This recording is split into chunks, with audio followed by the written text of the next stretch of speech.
ಯಾರು ರಾಜ್ಯದ ಮಹಿಳೆಯರನ್ನ ಮರ್ಯಾದೆ ತೆಗೆದಿರೋರು? ನಿನ್ನ ಲೆಕ್ಕದಲ್ಲಿ ಯಾರಪ್ಪ? ಅಲ್ಲಲ್ಲ, ಆಯಿತು, ಅವ್ರು ಹೇಳಿದ್ರು. ನಿಮ್ಮ ಲೆಕ್ಕದಲ್ಲಿ ಯಾರು ಅನ್ನಿಸ್ತದೆ? ಅಲ್ಲಲ್ಲ, ನೀನು ಒಬ್ಬ ಈ ರಾಜ್ಯದ ಪ್ರಜೆ ಅಲ್ಲ, ಮಾಧ್ಯಮ ಸ್ನೇಹಿತ ಅನ್ನೋದು ಒಂದು ಕಡೆ ಇರಲಿ. ಮಾಧ್ಯಮದವರಾಗಿ ಈ ರಾಜ್ಯದ ಅನೇಕ ಮಹಿಳೆಯರನ್ನ ಇವತ್ತು ಈ ಪರಿಸ್ಥಿತಿಗೆ ಬರಲಿಕ್ಕೆ ಕಾರಣಕರ್ತರು ಯಾರು? ದಯಮಾಡಿ ಹೇಳಿ, ಯಾರು? ಅದು 100 ಜನನೋ 50 ಜನನೋ 10 ಜನನೋ ಒಬ್ಬರೋ ಇವತ್ತು ಈ ಇನ್ಸ್ಟೆಂಟ್ ನಡೆದಿರ್ತಕ್ಕಂಥದ್ದಕ್ಕೆ ಕಾರಣ ಯಾರು? ಯಾರ ಕುಟುಂಬ? ಯಾರ ಕುಟುಂಬ? ಏನು ಸಾಧನೆಗೋಸ್ಕರ ಪ್ರತಿಭಟನೆ ಮಾಡಿಸ್ತಾ ಇದ್ದಾರೆ? ಯಾವ ವಿಚಾರಕ್ಕೆ ಪ್ರತಿಭಟನೆ ನಡೀತಾ ಇದೆ? ಡೈವರ್ಟ್ ಮಾಡಲಿಕ್ಕ, ಅಥವಾ ಇಲ್ಲ ನಮ್ಮ ಹುಡುಗ ಮಾಡಿರೋದು ಸರಿ ಇದೆ ಸಂತೋಷಕ್ಕ ಇಷ್ಟೂ ಜನ ಕುಟುಂಬ ಬೀದಿಗೆ ಬಂದಿದ್ದಾರಲ್ಲ? ಅವ್ರ ಕುಟುಂಬದಲ್ಲಿ ಪಕ್ಕದ ಮನೆ ಮದುವೆಗೆ ಹೋಗೋಕ್ಕೆ ಯೋಚನೆ ಮಾಡುವಂಥ ಪರಿಸ್ಥಿತಿ, ಮನೆಯಲ್ಲಿ ಒಟ್ಟಿಗೆ ಕೂತ್ಕೊಂಡು ಊಟ ಮಾಡೋಕ್ಕಾಗದೇ ಇರೋ ಪರಿಸ್ಥಿತಿ ಇದ್ದಾರಲ್ಲ ಕುಟುಂಬ. ಅದೆಲ್ಲ ಸಾಧನೆ ಏನೋ ಒಂದು ಕಾರಣಕ್ಕೋಸ್ಕರ ಪ್ರತಿಭಟನೆನ? ಯಾವ ವಿಚಾರದಲ್ಲಿ ಪ್ರತಿಭಟನೆ ಮಾಡಬೇಕು ಅದು ಮಾಡಿದ್ರೆ ಅದಕ್ಕೆ ಅರ್ಥ ಇರ್ತದೆ. ಒಬ್ಬರು ಮಾಜಿ ಮುಖ್ಯಮಂತ್ರಿಗಳಾಗಿರ್ತಕ್ಕಂಥವ್ರು ಈ ಥರ ದಿನನಿತ್ಯ ಇದನ್ನೇ ಒಂದು ಬೀದಿ ರಂಪ ಆದಿ ರಂಪ ಮಾಡ್ಕೊಂಡು ನಿಂತಿರ್ತಕ್ಕಂಥದ್ದು ಎಷ್ಟರ ಮಟ್ಟಿಗೆ ಸರಿ ಅಂತ ಅವರೇ ಯೋಚನೆ ಮಾಡಬೇಕು. ನಾವು ಇದ್ರ ಬಗ್ಗೆ ಹೆಚ್ಚು ಮಾತಾಡಲಿಕ್ಕೆ ನಮಗೆ ಮುಜುಗರ ಆಗಿ ನಿನ್ನೆ ಮಾಧ್ಯಮದಲ್ಲಿ ಹೇಳಿದ್ದೀವಿ. ಹೌದಾ? ಹಂಗಾರೆ ಈಗ ಯಾರ ಪರ ಸ್ಟ್ರೈಕ್ ಮಾಡ್ತಾವ್ರೆ? ಈಗ ಆ ಹೆಣ್ಣುಮಕ್ಕಳು, ಆ ಸಂತ್ರಸ್ತರ ಬಗ್ಗೆ ಇವರು ಅನುಕಂಪ ತೋರಿಸಲೇ ಇಲ್ವಲ್ಲ.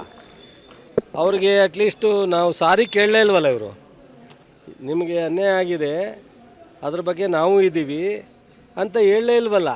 ನಾವು ಆ ಅನುಕಂಪನ ಇವರು ತೋರಿಸಲೇ ಇಲ್ವಲ್ಲ. ಒಬ್ರಿಗೂ ಟಿ ವಿ ಮಾಧ್ಯಮದ ಮೂಲಕನೂ ಇವರು ಅವ್ರಿಗೆ ಸಾಂತ್ವನೇ ಹೇಳಿಲ್ವಲ್ಲ, ಸಾರಿ ಕೇಳಲೇ ಇಲ್ವಲ್ಲ. ಇವರು ಹೋರಾಟ ಈಗ ಆಯಿತು, ಪ್ರಜ್ವಲ್ನ ಕರೆಸೋದು ಜವಾಬ್ದಾರಿ ಯಾರ್ದು? ಈಗ ನೀವು ಯಾರು ಸಾಮಾನ್ಯ ಜನರ ಒಬ್ಬ ಅಕ್ಯೂಸ್ ಹೊರಗಡೆ ಹೋದರೆ ಅವ್ರ ಅಪ್ಪನ ಕರೆಸಿ ಕೂರಿಸ್ತೀರಾ? ಅವರ ಅಣ್ಣನ ಕರೆಸಿ ಕೂರಿಸ್ತೀರಾ ಪೊಲೀಸ್ನವರು? ಈಗ ಅಲ್ಲಲ್ಲ ಅಂತ ಈಗ ಇವರೇ ಹೇಳಲ್ವಾ, ಏಯ್ ಅದು ಯಾರು ಕರೆಸ್ರಿ ಅಂತ ಅನ್ನಲ್ವಾ? ಈಗ ಇವ್ರ ಜವಾಬ್ದಾರಿ ತಗೊಂಡು ಕರೆಸ್ಬೇಕಲ್ಲ.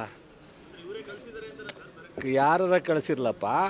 ಈಗ ಅವರ ಅಣ್ಣನ ಮಗ ಪ್ರಜ್ವಲ್ಲು ಸಂಬಂಧ ಇಲ್ಲ ಅಂದರೆ ಯಾರ ಪರ ಇವತ್ತು ಈ ಪ್ರತಿಭಟನೆ? ಯಾರ ಪರ ಪ್ರತಿಭಟನೆ ಮಾಡ್ತಾವ್ರೆ? ಯಾವ ಇಶ್ಯೂಗೆ ಪ್ರತಿಭಟನೆ ಮಾಡ್ತಾಯಿದ್ದಾರೆ?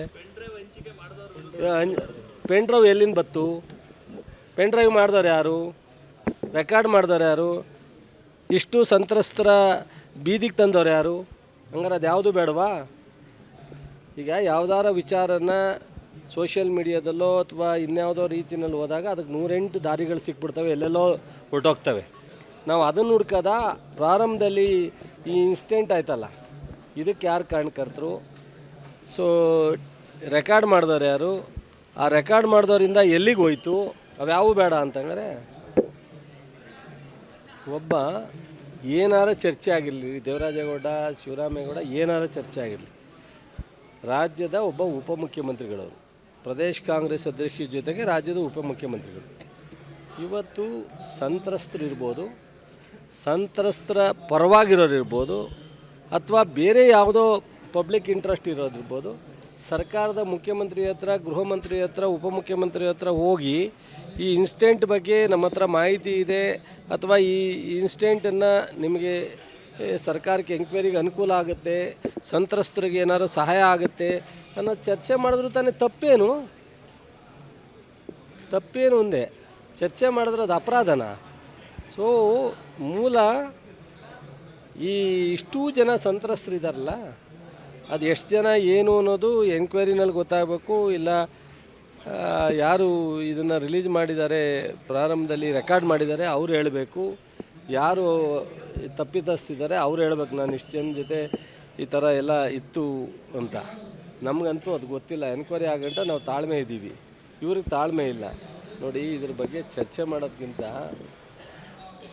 ಇವತ್ತೇನಾದರೂ ಕರ್ನಾಟಕದಲ್ಲಿ ಸ್ವತಂತ್ರ ಬಂದ ಮೇಲೆ ಒಂದಷ್ಟು ನ್ಯಾಯ ಸಿಕ್ಕಿದರೆ, ಒಂದಷ್ಟು ತನಿಖೆಯಲ್ಲಿ ಏನಾದರೂ ಸತ್ಯಾಂಶ ಹೊರಗಡೆ ಬಂದಿದ್ದರೆ, ಕರ್ನಾಟಕದ ತನಿಖಾ ಸಂಸ್ಥೆಯಿಂದ CBI ಇಲ್ಲಿವರೆಗೆ ಮಾಡಿದಂಥ ಯಾವುದೇ ತನಿಖೆನಲ್ಲೂ ಸಹ ಎಲ್ಲ ಕ್ಲೀನ್ ಚಿಟ್ ಆಗಿದ್ದಾವೆ, ಇಲ್ಲ ಮೂಲೆಗೆ ಬಿದ್ದಿದ್ದಾವೆ, ಯಾವುವೂ ಇಲ್ಲ.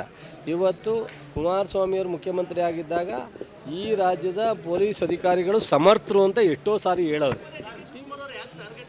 ಟಾರ್ಗೆಟ್ ಅಂತಂದರೆ ಎಲ್ಲೋ ಅವರು ಈಗ ಅವ್ರಿಗೆ ಪೊಸಿಷನ್ನು ಅಭದ್ರತೆ ಕಾಡ್ತಾ ಇರಬೇಕು. ಯಾವನ್ರಿ ಅಂತಾರೆ. ಈಗ ಹಂಗಂದರೆ ಚಲುವರಾಯಸ್ವಾಮಿ ಯಾವನ್ರಿ ಅವನು ಅಂತಾರೆ. ಏನು ಮಾಡೋಕ್ಕದು?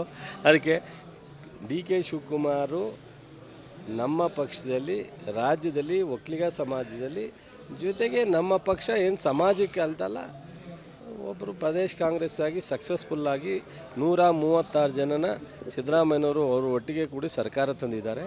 ಇವತ್ತು ಲೋಕಸಭಾ ಚುನಾವಣೆ ಎದುರಿಸ್ತಾ ಇದ್ದಾರೆ.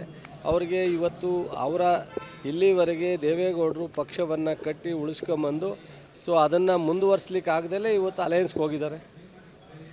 ಸೊ ಅಲ್ಲಿ ಈ ಥರದ್ದೆಲ್ಲ ಗೊಂದಲ ಸೃಷ್ಟಿಯಾಗಿದೆ. ಈ ಇದರಲ್ಲಿ ಬಹುಶಃ ಡಿ ಕೆ ಶಿವಕುಮಾರ್ ಮೇಲೆ ಮಾತಾಡೋದ್ರಿಂದ ಡಿ ಕೆ ಶಿವಕುಮಾರ ವ್ಯಕ್ತಿತ್ವವನ್ನು ಸ್ವಲ್ಪ ಅಲ್ಲಾಡಿಸ್ಬೋದು ಅಂತಲಾ, ಅಥವಾ ಇಲ್ಲ ಈ ಇಶ್ಯೂ ಡೈವರ್ಟ್ ಮಾಡ್ಬೋದು ಅಂತಲಾ, ಏನು ಅವರಲ್ಲಿ ಪ್ಲ್ಯಾನ್ ಇದೆಯೋ ಗೊತ್ತಿಲ್ವಲ್ಲ, ಅವರೇ ಹೇಳಬೇಕು, ನಮಗೇನು ಗೊತ್ತಿದೆ.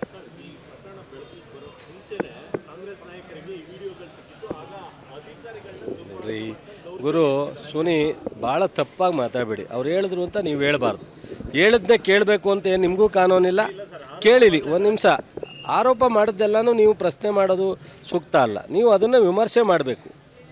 ಸೊ ಯಾರು ಇವನು ಡ್ರೈವರ್ ಇದ್ದಾನೆ, ಡ್ರೈವರ್ ಹೇಳ್ತಾನೆ 1 ವರ್ಷ ಮುಂಚಿತವಾಗಿ ದೇವರಾಜೇಗೌಡನ ಕೈಲಿ ಕೊಟ್ಟೆ ಅಂತ. ದೇವರಾಜೇಗೌಡ ನಾನು ಕ್ಯಾಂಡಿಡೇಟು BJPನಲ್ಲಿ ಕ್ಯಾಂಡಿಡೇಟ್ ಆಗಿದೆ ಅಂತಾನೆ 1 ವರ್ಷ ಮುಂಚಿತವಾಗಿ.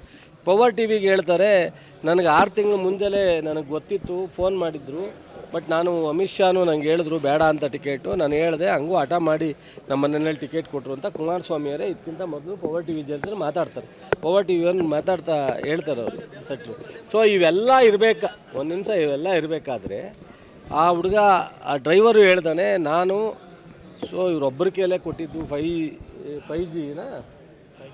5G ಕೆಪಾಸಿಟಿದು ಕೊಟ್ಟಿದ್ದು, ಫುಲ್ ಲೋಡ್ ಅವ್ರಿಗೆ ಕೊಟ್ಟಿದ್ದು. ಇದು ಅಷ್ಟೇ ರಿಲೀಸ್ ಆಗಿರೋದು, ಅದಕ್ಕಿಂತ ಜಾಸ್ತಿ ಇದ್ದಾವೆ ನನ್ನ ಹತ್ರ.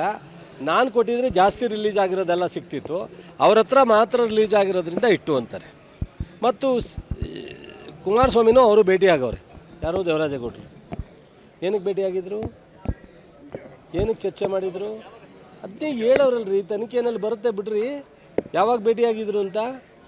ಬಿಡಿ ಆ ವಿಚಾರ ಬಿಟ್ಟು ಬೇರೆ ಯಾವ್ದಾರ ಮಳೆ ಗಿಳೆ ಹಾನಿ ಆಗಿರೋದ್ರ ಬಗ್ಗೆ, ಏನಾರ ಕುಡಿಯೋ ನೀರಿನ ಸಮಸ್ಯೆ ಇದ್ರ ಬಗ್ಗೆ ಹೇಳಿ. ಇದನ್ನ ಏನು ಮಾತಾಡಿ ನಮಗೆ ಜನಕ್ಕೂ ಎಲ್ಲ ಮುಂಚೆನೇ ಭೇಟಿ ಮಾಡಿದ್ದು. ಯಾಕಂಗೆ ನೋಡ್ತಾ ಇಲ್ವ ನೀವು? ಬೆಳಗ್ಗೆಯಿಂದ ಚರ್ಚೆ ನಡೀತಾ ಇದಲ್ಲ ಟಿ ವಿ ಮುಂದೆಲೆ. ಪವರ್ ಟಿವಿನಲ್ಲಿ ಚರ್ಚೆ ಆಯ್ತಾ ನೋಡಿ, ಟಿ ವಿಲಿ ನೋಡಿ, ಎಲ್ಲ ವಿಚಾರ ತಿಳ್ಕೊಳ್ಳಿ. ನಾಳೆ ನಾನು ಬರ್ತೀನಿ, ಬಂದಾಗ ಚರ್ಚೆ ಮಾಡೋಣ ನೀವು.